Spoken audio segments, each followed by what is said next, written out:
Cinema వాళ్ళ మీటింగ్లు అంటే అభిమానులకు పండగే కదండి. ఇప్పుడు రజనీకాంత్ గారి సభ మాత్రం రాజకీయ నాయకులకి పండగగా మారిపోయిందండి. ఎన్టీఆర్ శత జయంతి సభకి కాస్త రాజకీయ కలరింగ్ ఇచ్చేసరికి అది సినిమా పోస్టర్ మీద పడిన బురదలా మారిపోయిందండి. మొత్తానికి ఇందులో హీరో రజనీకాంత్ గారే టార్గెట్ అయిపోయారండి. మన సినిమాల్లో హీరో అందరినీ ఎంటాడుతా ఉంటాడు. ఇప్పుడు పాత్రలోకి రజనీకాంత్ గారు వచ్చేసారండి. పాపం ఆయన ఇప్పుడు అందరూ ఎంటాడుతున్నారు. మరి ఆ సంగతులేంటో చూద్దాం పదండి.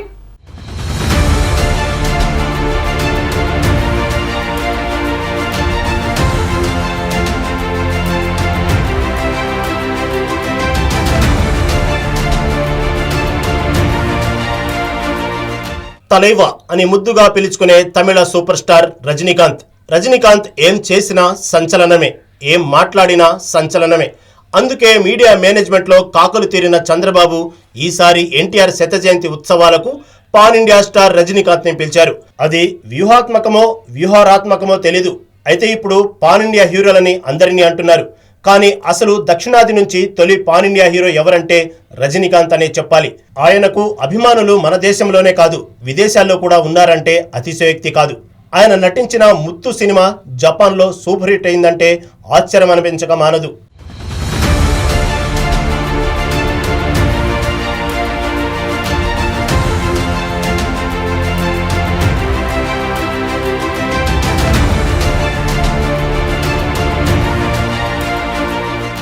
అలాంటి లెజెండరీ హీరో రజనీకాంత్ ఏపీకి వచ్చాడండి.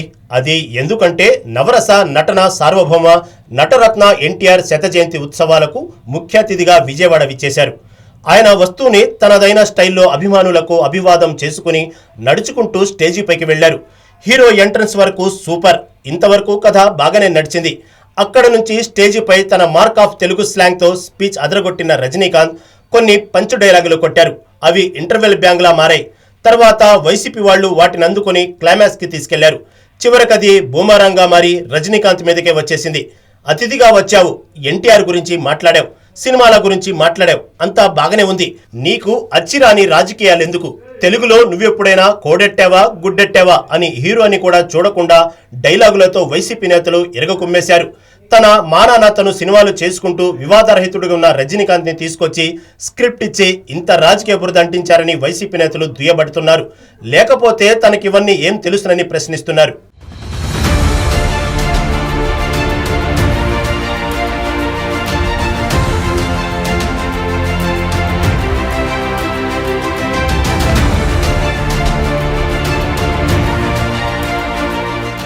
ఇంతకీ రజనీకాంత్ తన మాటల్లో ఒక భయాన్ని కూడా వ్యక్తం చేశారు.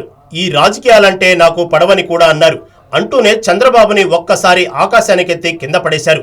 అయితే చంద్రబాబు కూడా తన ఘనకీర్తిని చెప్పుకోవడానికి రజనీకాంత్ని ఒక భట్రాజుగా వాడుకున్నాడని వైసీపీ నేతలు దుయ్యబడుతున్నారు.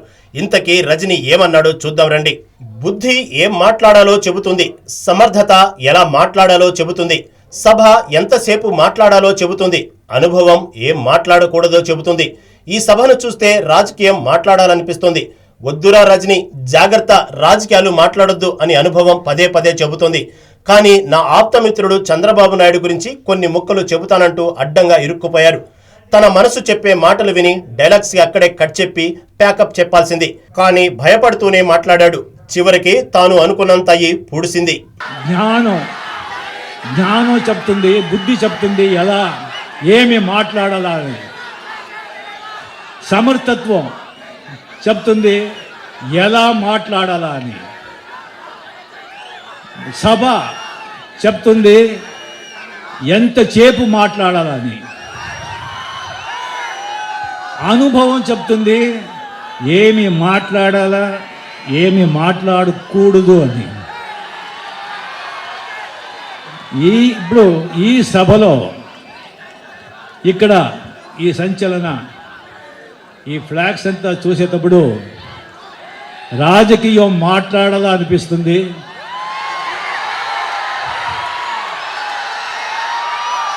కానీ అనుభవం వద్దురా రజని, వద్దు, జాగ్రత్త, రాజకీయ ఇక్కడ మాట్లాడొద్దు అని అనుభవం చెప్తుంది. కానీ మన ఆప్తమిత్రుడు రాజకీయ నేత చంద్రబాబు నాయుడు గారు ఇక్కడ ఉండేటప్పుడు కొద్దిగైనా ఆయన గురించి రాజకీయాలు మాట్లాడకపోతే అది సభ నాగరికం కాదు. అయితే రజనీకాంత్ ఒక మాట ఏమన్నాడంటే, నా మిత్రుడు మోహన్ బాబే ఈ చంద్రబాబుని పరిచయం చేశాడని చెప్పాడు. మరి ఆ మోహన్ బాబునే ఇప్పుడు కూడా విజయవాడ వెళ్లాలా వద్దా అని ఒక ముక్క కూడా అడిగి ఉంటే ఎంత బాగుండేదో కదా అని నెటిజన్లు కామెంట్లు పెడుతున్నారు. మొత్తానికి పిలిచిన చంద్రబాబు, తోడుకొని వచ్చిన బాలకృష్ణ అంతా సేఫ్ జోన్లోనే ఉన్నారు. కానీ అనుకోని అతిథిలా వచ్చి రజనీకాంత్ బుక్ అయిపోయారని అభిమానులు ఆవేదన వ్యక్తం చేస్తున్నారు. కొడాలి నాని తిట్ల దండకానికి తిరిగే లేదు, మంత్రి రోజా నోటికి హద్దే లేదంటున్నారు.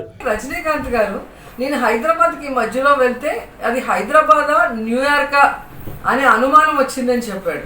ఆ రజనీకాంత్ గారు తెలుసుకోవాల్సింది 2004 ముందు చంద్రబాబు నాయుడు ముఖ్యమంత్రిగా ఉన్నాడు. అంటే 2003కే ఆయన ముఖ్యమంత్రి పదవి ఆల్మోస్ట్ అయిపోయింది. 2003 నుంచి ఇప్పుడు 2023 అంటే దాదాపుగా 20 సంవత్సరాలు చంద్రబాబు నాయుడు అధికారంలో లేడు. హైదరాబాద్లో ఆయన డెవలప్ చేయడానికి చంద్రబాబు నాయుడు లేడు కాబట్టి హైదరాబాద్ అంత అద్భుతంగా డెవలప్ అయిందన్న విషయాన్ని రజనీకాంత్ గారు తెలుసుకోవాలి. అయితే తెలుగుదేశం నుంచి వీరికి మాజీ మంత్రి సోమిరెడ్డి చంద్రమోహన్ రెడ్డి, మాజీ ఎమ్మెల్యే వంగలపూడి అనిత ఇద్దరు మీ చిప్పులు దొబ్బాయా అంటూ స్ట్రాంగ్ కౌంటర్లు ఇచ్చారు. ఎంత చెప్పినా బ్యాలెన్స్ అవ్వడం లేదని నెటిజన్లు కామెంట్లు పెడుతున్నారు. ఏదో మాట్లాడింది ఇందాక రోజు ఏదో మాట్లాడుతూ 20 సంవత్సరాల క్రితం అట 20 సంవత్సరాలు చంద్రబాబు నాయుడు గారు లేరట. అమ్మా నాకు ఒక డౌట్, నీ కన్న తండ్రి అంటే నీ కన్న తండ్రి పేరు చెప్తావా లేకపోతే పెంచినోడి పేరు చెప్తావా? నాకు చిన్న డౌట్ వచ్చింది.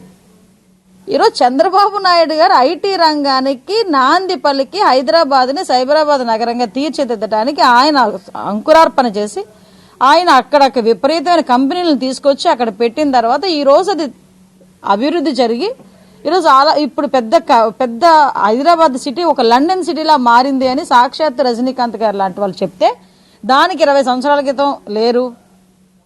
అరే 20 సంవత్సరాల క్రితమే ఒక మామిడి చెట్టు మామిడికి పండు ఇస్తే నువ్వు తింటున్నావు. ఈరోజు ఆలోచన చెట్టు మొక్కను తీసుకొచ్చి పళ్ళతోనో లేదంటే దీంతోనో వచ్చి నాటట్లా ఎవడోనో అలాంటిది ఇంగితం లేని వ్యక్తి. ఇంకొకటి 20 సంవత్సరాల క్రితం తమరు ఎక్కడున్నారు మేడం? తమరు ఎక్కడున్నారండి? ఏ రాజకీయ పార్టీలో ఉన్నారు 20 సంవత్సరాల క్రితం? అప్పుడు ఇదే చంద్రబాబు నాయుడు గారు వీరుడు, సూర్యుడు, ధీరుడు, విజన్ ఉన్న వ్యక్తి, క్రమశిక్షణ కలిగిన వ్యక్తి, మహిళలు గౌరవించే వ్యక్తి అని ప్రతి ఇంటర్వ్యూలోని ఏకరువు పెట్టినావు కదా. మరి ఈరోజు 20 సంవత్సరాల క్రితం చంద్రబాబు నాయుడు గారు మేధో సంపత్తి గురించి, 20 సంవత్సరాల క్రితం చంద్రబాబు నాయుడు గారు విజన్ గురించి, 2020 గురించి రజనీకాంత్ గారు మాట్లాడుతుంటే నీకెందుకు అంత కడుపు మంట? నువ్వెందుకు అంత అక్కసి వెళ్ళగక్కుతున్నావు? రజనీకాంత్ గారు లాంటి వ్యక్తిని కూడా అతి చులకనగా మాట్లాడారంటే వైసీపీ తాలూకా భజన బృందం తాలూకా చిప్పులు ఎలా దొబ్బినాయో ఒకసారి మనమే ఆలోచించుకోవాలి. అయ్యా రజనీకాంత్, విజయవాడ వస్తే వచ్చావు, ఎన్టీఆర్ యుగ పురుషుడు అన్నావు, ఓకే. ఆయన్ని చూసే దుర్యోధనుడి పాత్ర వేశానన్నావు, అది ఓకే. ఆయనతో కలిసి 1977లో టైగర్ సినిమాలో నటించానన్నావు, అది ఓకే. ఆయన నుంచే డిసిప్లిన్ నేర్చుకున్నానన్నావు, అది ఇంకా ఓకే. అన్నీ బాగున్నాయి. మరెందుకు ఆ సినిమా రూట్ వదిలేసి పాలిటిక్స్ రూట్లోకి వచ్చావని నెటిజన్లు ప్రశ్నిస్తున్నారు. హైదరాబాద్ ఫారెన్ కంట్రీలా ఉందని, చంద్రబాబు మంచి విజనరీ అని, హైదరాబాద్ కి బిల్ గేట్స్ ని తీసుకొచ్చాడని, ఫారెన్ కంట్రీస్ లో చాలా మంది టెక్కీలు ఉన్నారంటే అదంతా చంద్రబాబు దయ్య అని, చంద్రబాబు రూపొందించిన విజన్ 2047 ప్రణాళిక అమలైతే అభివృద్ధిలో ఆంధ్రప్రదేశ్ ఎక్కడికో వెళ్లిపోతుందని, ఇవన్నీ ఎందుకు చెప్పావయ్యా తలైవా? ఇవే కదా ఇప్పుడు వైసీపీ నేతలకి ఒళ్ళు మండేలా చేసింది. ఒక సూపర్ స్టార్ అనే కనీస మర్యాద కూడా లేకుండా ఉతికి ఆరబెట్టేస్తున్నారు కదా అని అభిమానులు బాధపడుతున్నారు. ఆయన విషన్ జనాలకు వచ్చి ఎంత మంచిది చేయాలి అని 24 అవర్స్ సర్వతా అదే ఆలోచన. అండ్ ఇండియన్ పాలిటిక్స్ మాత్రం కాదు, వరల్డ్ పాలిటిక్స్ కూడా ఆయనకు తెలుసు. ఆయన వచ్చి ఒక దీర్ఘదర్శి, ఈజ్ ఎ విజనరీ.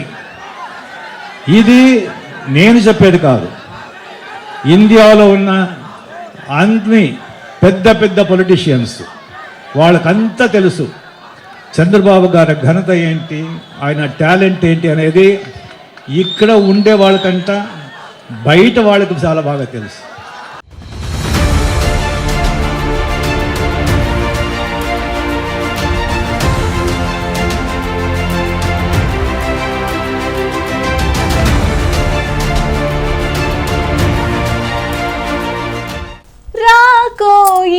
అనుకోని అతిథి వేల కాని వేళ త్వరపడి ఇంటికి రాకోయి అనుకోని అతిథి.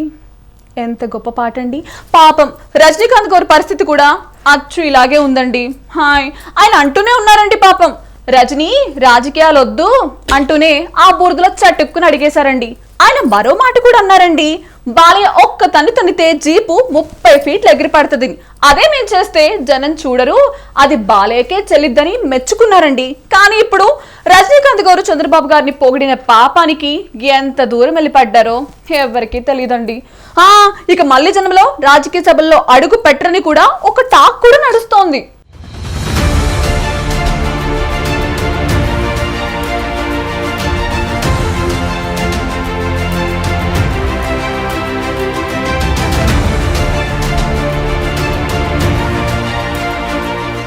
ఏపీలో మాటల కౌంటర్లు, రీకౌంటర్లు, ఎన్కౌంటర్లు జరుగుతున్నాయి. ఎన్టీ రామారావు శత జయంతి ఉత్సవాలకు వచ్చిన రజనీకాంత్ మాట్లాడిన మాటలు ఇప్పుడు తెలుగు రాష్ట్రంలో మంటలు పుట్టిస్తున్నాయి. ఇది టీడీపీ, వైసీపీ పార్టీల మధ్య చిచ్చుగా మారిపోయింది. ఆయనేదో ఎన్టీఆర్ మీద అభిమానంతో వచ్చారు, వెళ్లారు. సభా మర్యాద కోసం చంద్రబాబుని పొగిడి తన మానాన తాను వెళ్లిపోయారు. నిజానికి రజనీకాంత్కి రాజకీయాల్లో రావాలని ఉన్నా, అభిమానుల పోరు ఉన్నా ఎన్నోసార్లు వస్తానని చెప్పి వెనక్కి వెళ్లిపోయారు. ఈయన్ని చూసి ఉద్రేకపడి కమల్ హాసన్ ఒక పార్టీ పెట్టి మునిగిపోయాడు. అది వేరే సంగతి. కానీ రాజకీయాలకి దూరంగా ఉన్న రజనీకాంత్ని పట్టుకుని ఏపీలో ఏకేస్తున్నారు. ఈ అంశంపై తీవ్ర విమర్శలు వినిపిస్తున్నాయి.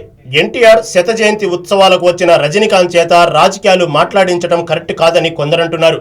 మాట్లాడితే మాట్లాడాడు, కానీ అంతలా రియాక్ట్ కావాల్సిన అవసరం లేదని వైసీపీ నేతలపై సీరియస్ అవుతున్నారు.